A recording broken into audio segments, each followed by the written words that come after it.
I've got a quiz, but I'm going to save it for the end of class. Probably be the last one we do at the end.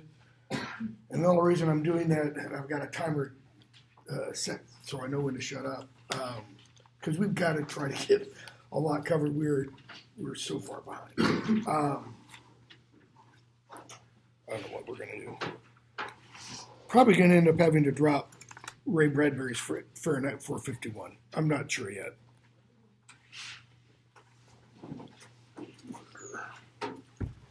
So we're picking up on page 1616. It's Act 1, toward the end of Act 1, scene, think of that, not the end. Act 1, scene 3. The scene is set in Polonius's house. And I think we briefly discussed the other day, Laertes talks with his sister, Ophelia, they're Polonius' children, and essentially tells her to kind of beware of Hamlet, because Hamlet, being the future king, being the current prince, he can't choose for himself who his wife's going to be, because that decision will kind of be a decision of state, and it will involve other people like, his stepfather and his mother, because it involves, the good of the state and such. And Ophelia essentially says, okay, I understand, but don't give me a double standard. That is, don't tell me to live one way and then you go and live an entirely different way. He says, no, I would never do that, right? So, Polonius then enters, and Polonius is going to give, and we talked about this briefly, is going to give advice to his son, okay? And I think I asked you to reread over this and ask yourself, is this good advice that he gives to Laertes? Now, notice how this, I think it's scene 3. Yeah, notice how scene 3 begins. Laertes gives advice to his sister. Okay? Polonius then gives advice to Laertes. Laertes leaves, then Polonius gives advice to Ophelia. So there's all kinds of advice being given. One of the questions to ask is, does anybody listen to any of it? Or do the people giving the advice follow their own advice? So, Polonius, Ophelia leaves, and, Ophelia's still there. So we have Polonius come in, and we have Laertes, Polonius, and Ophelia. And Polonius addresses his son, okay? So he gives him a blessing just before he's getting ready to leave. And he says, but hold on, let me give you some words of advice. Line 55, 56, 57, line 58 and following. He says, these few precepts in thy memory, look thou character.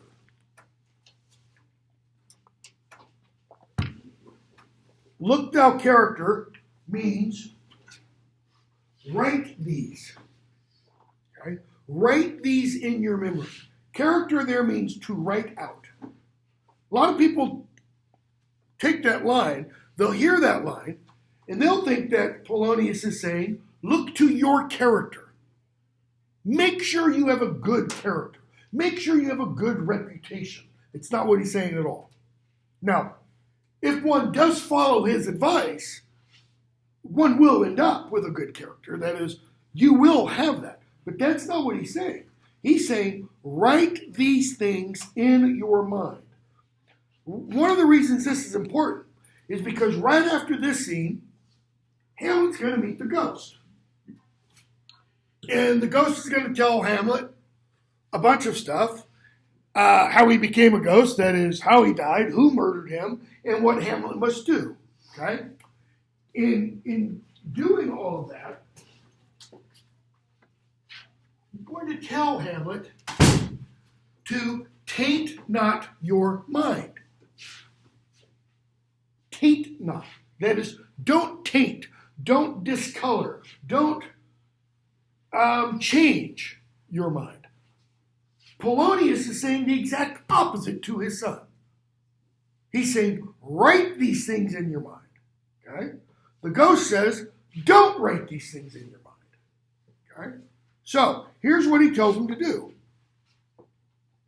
Give thy thoughts no tongue, nor any unproportioned thought his act. So, think before you speak. Give thy thoughts no tongue, nor any unproportioned thought his act. Think before you speak, and think before you do something. Okay? So if you don't think before you do something, how are you acting? Impulsively, rashly. And that's the theme. Take that back. That's a theme in the next play we'll read. Oedipus. Oedipus acts rashly. Okay? Hamlet will act rashly once. Only once in the play. Everything else, he's methodical. He thinks it all through. In fact, one of the main criticisms about the character of Hamlet is he overthinks things. He's paralyzed by indecision, seemingly. Okay? So, he goes on. Be thou familiar, but by no means vulgar.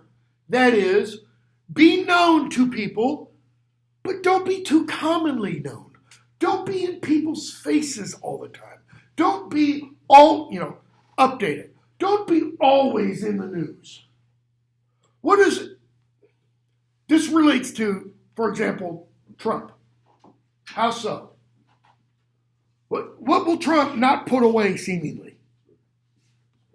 His phone. He's always on Twitter. Okay? In fact, his attorney general gave an interview last night and said, he'd make my job a whole lot easier if he put Twitter down for a while. Okay? So, that's being vulgar. Vulgar there doesn't mean dirty. It just means common, ordinary. Okay? Those friends thou hast, and their adoption tried, grapple them to thy soul with hoops of steel. That is, the friends that you have, and you really know they're your friends because they've proven through thick and thin their friendship. Grapple them, tie them to your soul. Really bind them to you. Okay? Why? Because he's going to contrast those kinds of friends with, but do not dull thy palm with entertainment of each new hatched, unfledged comrade. Unhatched, unfledged. He's talking about baby birds. When a bird is, hatches out of its egg, what can't it do immediately?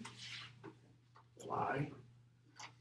It's a fledgling when it starts to develop the feathers, and it sits in its nest, starts to flap its wings because it's developing that ability. It doesn't have it yet. Okay? He's saying, new people you meet, they're like those baby birds. How do you know that they're really going to be your friends? So, kind of stay away from them. Beware of entrance to a quarrel, but being in, bear it that the opposed may beware of thee. Don't get into arguments, because quarrel means argument. Doesn't necessarily mean fight. Okay? Don't get into arguments.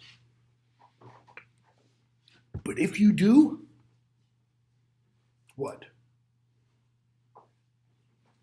Win. Win how? Decisively. Totally. So defeat the other person that the other person knows. Never get into an argument. Or it can be extrapolated into physical violence. So beat the crap out of that other person that they and everybody else around knows, don't pick a fight with Laertes, because he will clean up the floor with you. Okay? Give every man thy ear, but few thy voice. Listen to what people say, but don't give advice. Listen to what others say, but don't tell them what you think. Which ties to the very next piece of advice. Take each man's censure, but reserve thy judgment. What does censure mean? Criticism. So if somebody criticizes you, Polonius says, take it. That doesn't mean only listen to it. It means take it to heart. Really pay attention to it. Maybe there is some truth there. Okay? But reserve thy judgment. Now, I think that can mean possibly two things. It definitely means don't do this. Somebody criticizes you. Don't go, oh yeah, but that is, don't respond. Okay? That's one. It's the very obvious meaning of that reserve thy judgment. Another possible meaning, and it just hit me, of that reserve thy judgment is, but don't necessarily believe it. That is, take what they say and do what? Weigh it, sift it, judge. Is it right or is it wrong? Okay? Costly thy habit as thy purse can buy, that is, wear what you can afford, but not expressed in fancy. That is, not overly dressed. What would you think if one day, somebody walks into class, a male walks into class, and he's wearing a tux? You gotta go. Or one of the ladies walks in, and she's wearing a wedding gown. You go, why? It's not like you're getting married after the class, because that would be really weird. Okay? It would be out of normal. It wouldn't fit. That's what he's saying. Okay? Why? Because the apparel oft proclaims the man. That is, people do what? We like to think they don't. We like to think we don't. We judge on appearances. You're going for a job interview. It's a job interview in your chosen profession. I don't know. Say you're you're studying to be a pilot. Say you're studying to be an accountant. You're, a business major or something, and you're going to work for a stockbroker firm. How should you dress for that interview? Jeans and a t-shirt? No. You better dress pretty nice. Doesn't mean you wear a tux or wedding gown, because those are inappropriate for that setting. But a suit? Yeah, that would be entirely appropriate. The apparel oft proclaim. The clothing, that proclaim means announces. It announces what kind of person you are. Okay? Neither a borrower nor a lender be. Why? For loan oft loses both itself and friend, and borrowing dulleth edge of husbandry. If you loan $100 to a friend, and the friend doesn't pay you back, what are you out? $100 and the friend. You lost them both. At least I would, because $100 is a lot of money, even, for me too. Okay? What else does he say? Borrowing dulleth edge of husbandry. A week or so ago, I think just a couple weeks ago, Elizabeth Warren was having a campaign event, and some guy walks up to her, because she's been going on and on about, if she gets elected president, she's going to wipe away all your student loan debt. Up to, I think it was 50 grand, something like that. And he's like, wait a second. I worked hard. I didn't go on vacation. My wife and I scrimped. We saved, put money away to put our daughter through college so that she didn't have any student loans. Are you going to pay us back for what we paid for her college? She's like, no. His point was, then I get screwed. because you are going to take my tax money to pay for this person over here's college education because they didn't do what I did. They didn't work 2 jobs. They didn't buy crappy cars. They didn't not go on vacations. Okay? That's exactly what Polonius means. Borrowing dulleth edge of husbandry means hard work. That's it. Why work hard when you can have the government give you money? Okay? So, he goes on. This above all, that is, this last statement, this last little piece of advice, before everything else. Okay?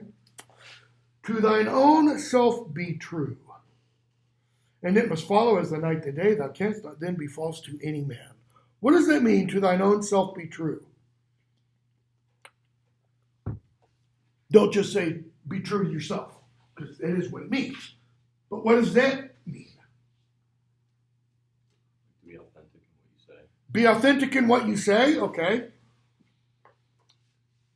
What does that mean? To truly mean what you say. Like you talked about how some of these people are giving advice and then potentially not following it. That would be the opposite. That would be the opposite of being true to yourself, okay. So what does that mean to be true to yourself? It means you have some kind of moral code inside. You have something inside that tells you this is right, this is wrong. And he's saying, follow that. Whatever that is, follow that. Because if you stay true to that inner compass, true means upright. It means straight. It's not the opposite of false. It means stay in line with what you really believe. Because once you deviate from that, you're being false to both yourself and everybody else. That is, if you say something to somebody else that you don't really believe, you've lied to yourself and you've lied to them. But if you are true to what you really believe, it's impossible, he says, to be false to anybody else. Right? Here's the problem. Polonius doesn't follow his own advice. And he dies because of it. Now, he might follow the advice about wearing appropriate clothes, but he doesn't follow his own advice in terms of not giving other men thy voice. What is his paid job? I've mentioned it a couple times.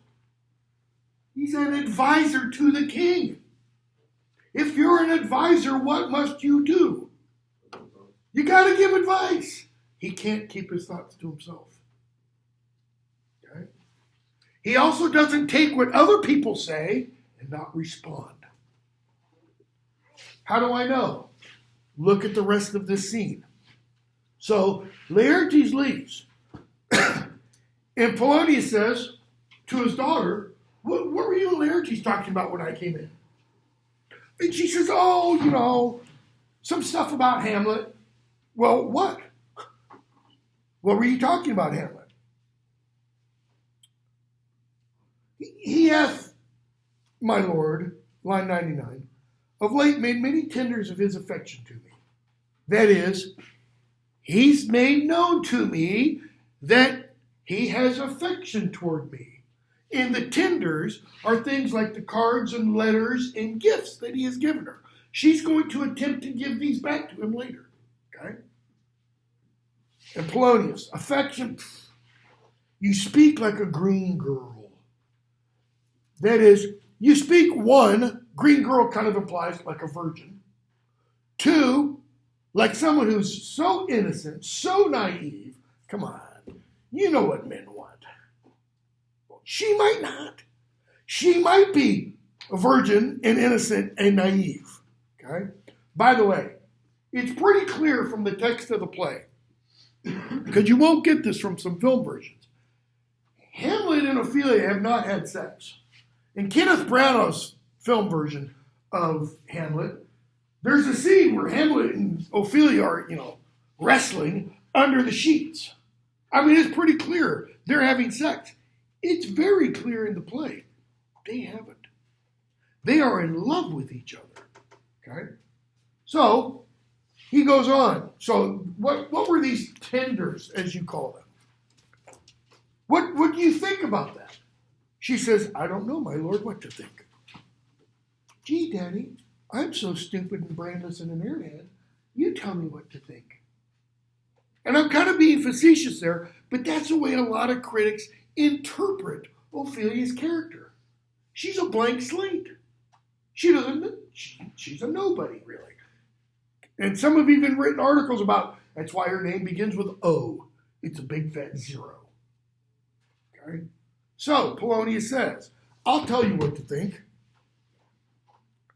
These tenders that Hamlet's given you, they are not sterling. And by sterling, he means they're not real money. They're like IOUs. What's the point he's getting at? Okay, they're not real. Hamlet doesn't really love you, is what he's telling her. Okay? And she replies. She has a hard time with that. My lord, he hath importuned me with love in honorable fashion. See, the in honorable fashion, that implies, it doesn't state it explicitly. It implies, he's never said one thing to me about sex. He hasn't said, oh, come on, Ophelia, if you really loved me. Polonius. Oh, she goes on. He hath given countenance to his speech, my lord. That is, his whole persona, everything about his being, his face and everything, it really shows the truth of what he's saying. With almost all the holy vows of heaven. That's pretty strong language. Okay? That's almost like Ophelia, before God and all his holy angels, I love it, like an oath, which both within the time that the play was performed and in the time in which the play is set, which is probably 300 or 400 years before the time that Shakespeare writes it, you don't make those kinds of oaths lightly. Okay? Look at how Polonius replies. What does he say about those holy vows of heaven and the countenance? Springs to catch woodcocks. And you got a gloss down at the bottom, traps. They're traps to catch birds. A woodcock is a kind of bird. Okay?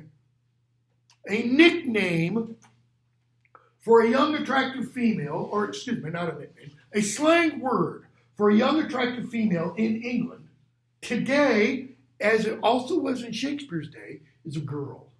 Oh, excuse me, is a bird. Ooh, look at those birds over there. Means, look at that group of attractive young women. Okay? So, he's kind of playing on that idea. So, notice now what Polonius is doing. He's giving advice to his daughter. Okay? Well, he's her father, shouldn't he? Should fathers not give advice to their daughters? Should mothers not give advice to their daughters and sons and fathers to sons? As a father, I would say yes, but only to an extent. Why? Louder? They have to learn. Okay. Why else? On what basis does Polonius give this advice?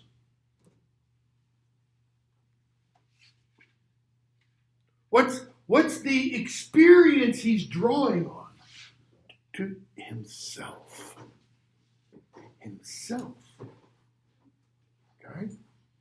We're going to hear later on, Polonius is going to talk to the king. He's going to talk to the king about Hamlet being in love with Ophelia. Okay? And he's going to say, I was just like that when I was his age. So everything he says to the king is based upon his own experience. What's the problem there? He's not Hamlet. This is kind of where I draw the line. If somebody comes to me for advice, I'll have to tell them what I would do if I were in your shoes. Okay, notice there's two qualifications there. It's what I would do if I were you. I'm not. It might not be because I don't know the full particulars. Okay, so he tells her, do not believe his vows. Don't believe his promises. He wants one thing. Same thing, kind of, that her brother said he wanted. He wants to get you in bed.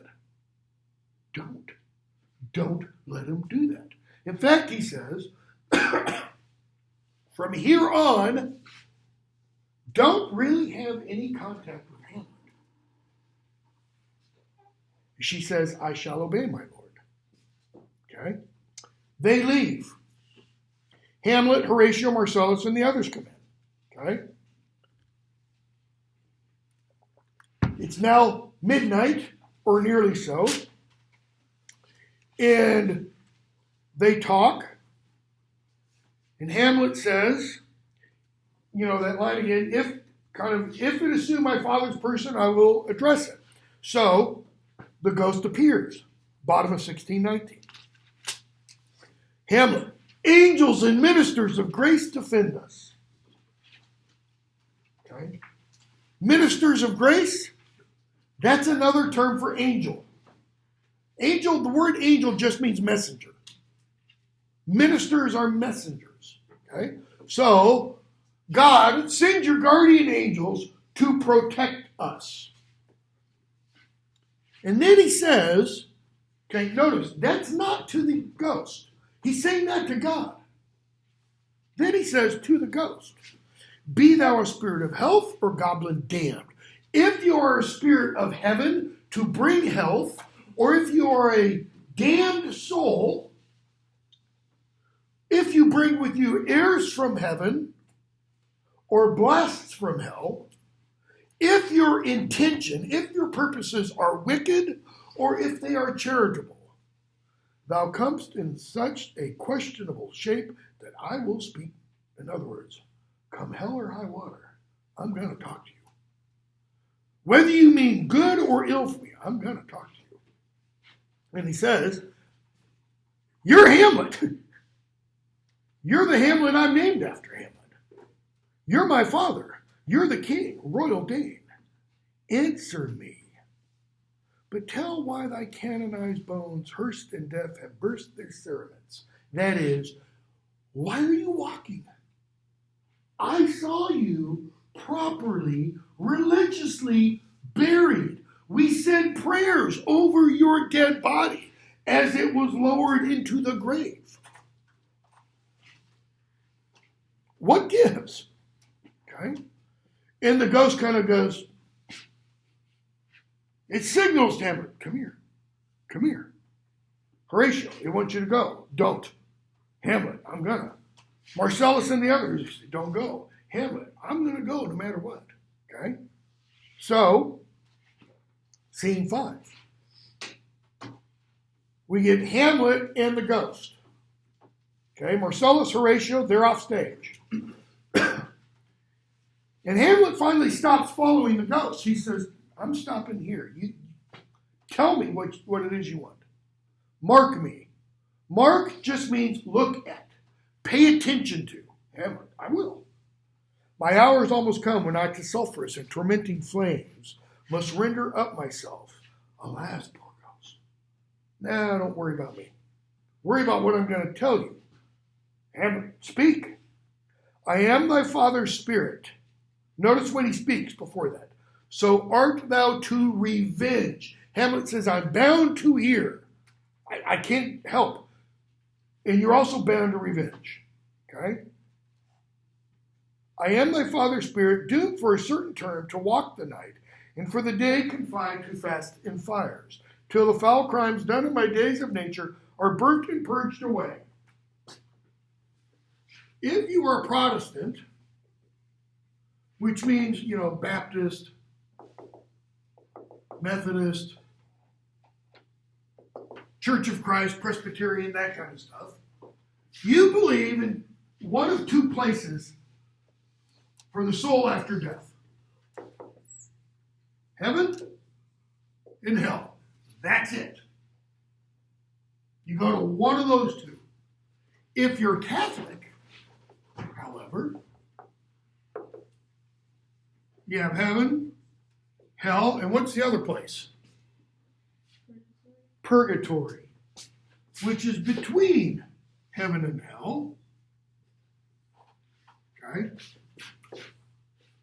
The line indicates there's a divide. You can't go from here to here. You can't go from here to these places, according to Catholic thought and according to Protestant thought. Now, according to Catholic thought, Shakespeare's day and in the medieval church, a lot of people went to hell. A lot of people went to purgatory after death. And very few actually go straight to heaven. The saints go to heaven. Mary goes to heaven. Joseph, her husband, went to heaven. Peter and the apostles, they all go to heaven. Okay? But a lot of people go to purgatory. For what purpose?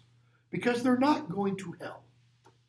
But they go to purgatory because they haven't been purged of their sins here on earth.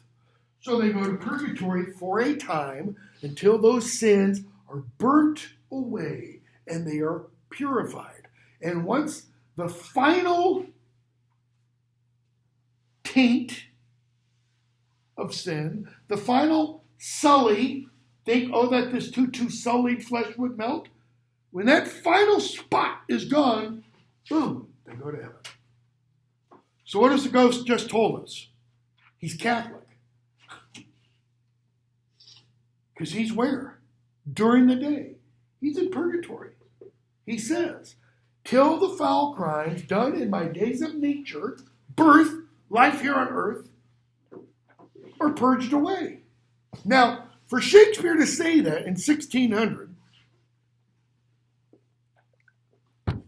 for Shakespeare to have a character say that in 1600 is kind of dangerous. Because Queen Elizabeth is Protestant. Okay? 1588, there's a thing called the Spanish Armada. They tried to invade England. Okay? Over 300 Spanish galleons, think of them as like modern day battleships, tried to sail to England and invade. They were destroyed by a hurricane. The English took that to be as God's divine providence. Okay? Catholics in England had allied themselves with the Catholic Spaniards. So one of the things that happened as a result of the defeat of the Spanish Armada is additional laws were passed against Catholics. And here's a couple of things that could have happened. If you were a Catholic priest in England in, say, 1590, not celebrating Mass, just a Catholic priest, that was a capital offense. That is, if you were caught in England with the collar and you were Catholic, you could be put to death just for being a priest. Okay? Catholics had their tongues cut out.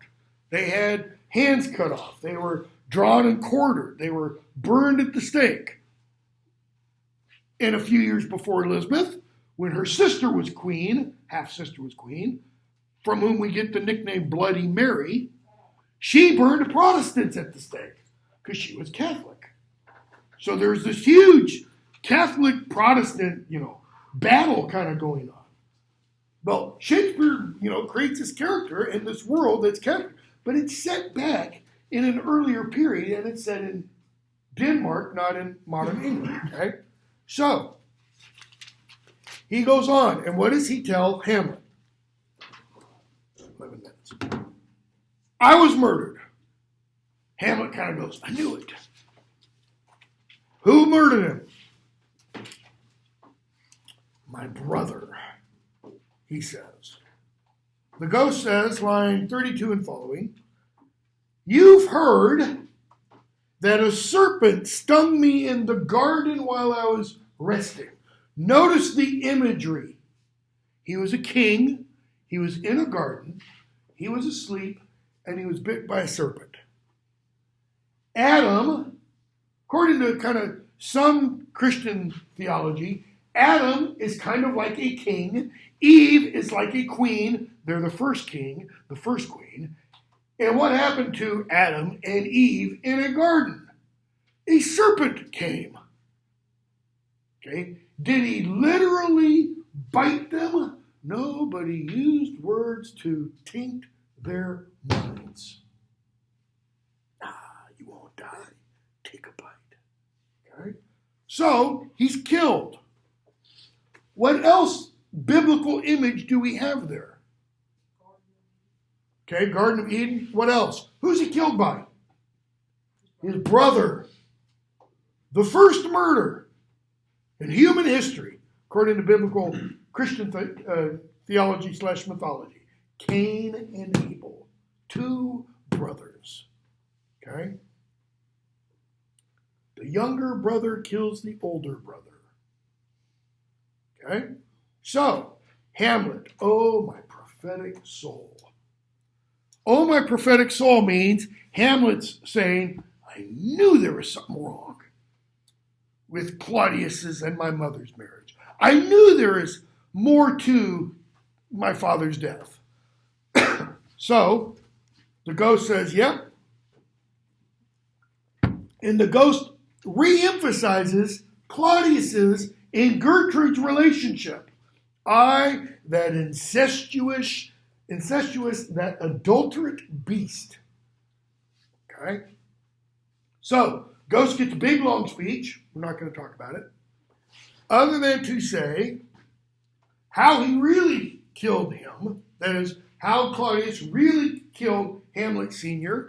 He poured poison in his ear while he was sleeping.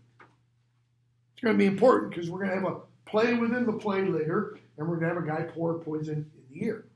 So, the ghost tells Hamlet, line 85, whatever you do, however you pursue this act, and what's the act he's to pursue?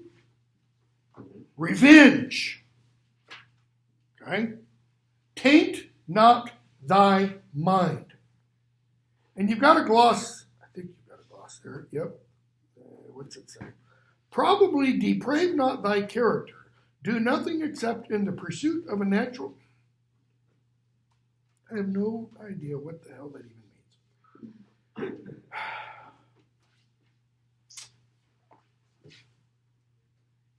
He means don't become preoccupied with revenge. Don't let this be your guiding mentality. Don't let this become the end all and be all of your existence, Hamlet. Okay? It's the first thing he says. Second thing. First thing is avenge my death. Second thing, don't let it become the be all and end all of your existence. Third thing is leave your mother to God. Let God work on your mother. Hamlet, okay? Ghost leaves. Look at what Hamlet says in response to taint not your mind. So, hold my heart and you, my sinews, grow not instant old, bear me stiffly up. Remember thee? Remember? Whilst memory holds a seat in this distracted globe. Distracted globe. When Hamlet says that, he points to his head. Now, your gloss says distracted means confused. Okay, that is one meaning. Distracted means, however, if I'm supposed to be focusing back here, something is pulling my attention away. In other words, my mind is tainted. He's already telling us. His mind is already tainted. How do we know? Act 1, Scene 2, right? That first soliloquy Hamlet has. Oh, that this too sullied flesh would melt, thaw, and resolve itself into a dew. Or that the everlasting had not fixed his canon against self-slaughter. Hamlet's telling us right there, he's already thinking of suicide. Okay, if you're thinking of suicide, not thinking about suicide as a sociological phenomenon, but you are considering doing it, your mind is already tainted. Because your mind is already telling you, or you're already telling your mind, life sucks. It makes no sense. And what does Hamlet say in that speech? How weary, stale, flat, and unprofitable are all the uses of this world. All he sees is darkness. He can't see anything beautiful, anything of hope. His mind's already tainted. And what has the ghost just done? So it's like Hamlet's mind, that image I used the other day. It's like Hamlet's mind is that gallon of white paint. And it's already had some, doesn't matter what color, of another color's put in. So it's already tainted. It's already mixed. And now the ghost has come in and he's just dumped a whole bunch of more color in. So look at what he says. Top of 1624. Line 98 or so. Yea, from the table of my memory, I'll wipe away all trivial fond records, all saws of books, all forms, all precious paths, that youth and observation copy there. And thy commandment all alone shall live within the book and volume of my brain. In other words, everything I've learned in my life, from my earliest recollections unto 2 minutes ago, gone. He's not going to taint his mind. He's going to do what? Completely change it. So that what is always in Hamlet's mind from this point on? It's like the computer program's been completely rewritten. And now it says 2 things. Kill Claudius. Go to. Kill Claudius. Go to. Kill Claudius. I mean, just, it's on repeat. Okay? Now, back up for just one moment. Hamlet began this speech, that is, the scene talking with the ghost, with, if you are a spirit from heaven or something from hell, etc., etc., etc. Okay? And we've talked about the play operates kind of within a Christian tradition. Where is revenge in the Christian tradition? Does Jesus say, when talking to his disciples, if someone kills a member of your family, go kill 2 of theirs? Eye for an eye, tooth for a tooth. No, he doesn't. That's Old Testament. What does he say? Turn the other cheek. If someone comes and demands your cloak, give them your shirt also. Okay? If someone asks for you to go a mile, go with them 2 miles. He who would save his life must lose his life. Okay? Who would find his life must lose his life. You want to follow me, you got to take up your, it's all about self-denial, self-death, etc., etc. And even the Old Testament says, vengeance is mine, says the Lord. So the ghost, within a Christian tradition, is asking Hamlet to do something un-Christian. Which Hamlet is a Christian. It's pretty clear within the play that that's the case. Right? A minute and a half. So, Marcellus and Horatio come back in. Hamlet doesn't tell them everything that the ghost says, but he does tell them, line 171 and following, if from this point on I put on an antic disposition, that is, if I act crazy as a loon later on, don't give out that you know what I'm doing. That is, don't go, Ophelia, he's not really crazy. He's just acting. Okay? Keep it to yourselves. Also, don't tell anybody about the ghost. Okay? They all agree. They swear. Okay? Hamlet gets a final soliloquy just before Act 2. And he says, the time is out of joint. I think I got time for this.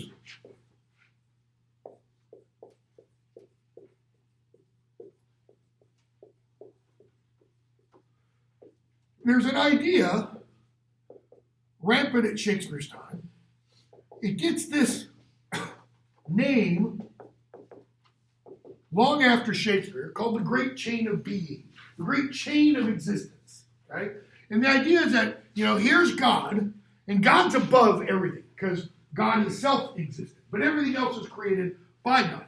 So at the highest order of existence is the highest of the angelic orders, cherubim and seraphim. And at the very bottom, the lowest of existence is the smallest subatomic particle, nuons, gluons, whatever, okay?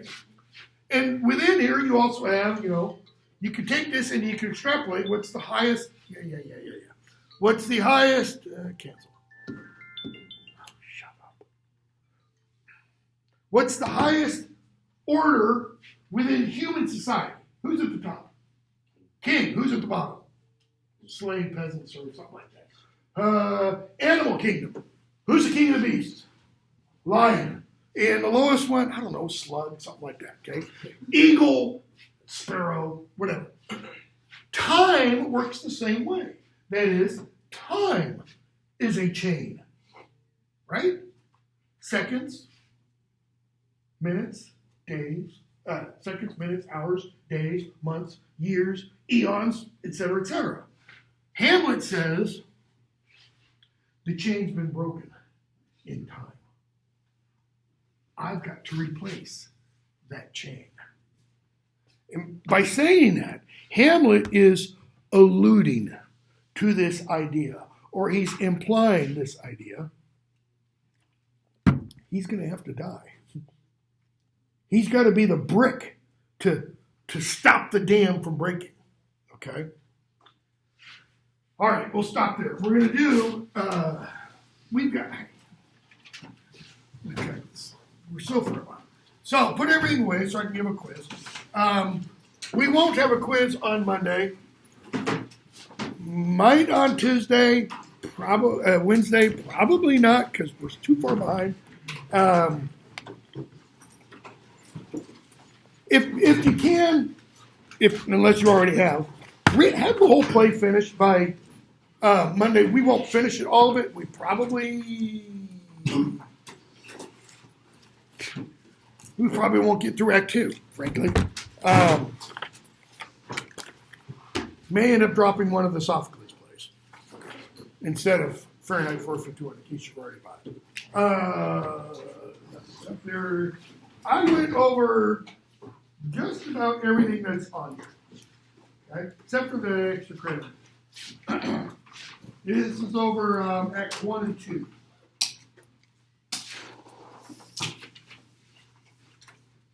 And it does, and then,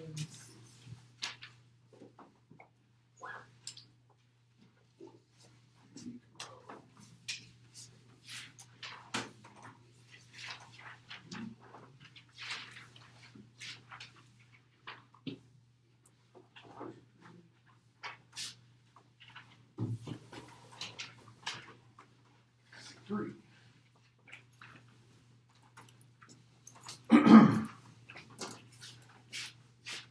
For number one, just circle one.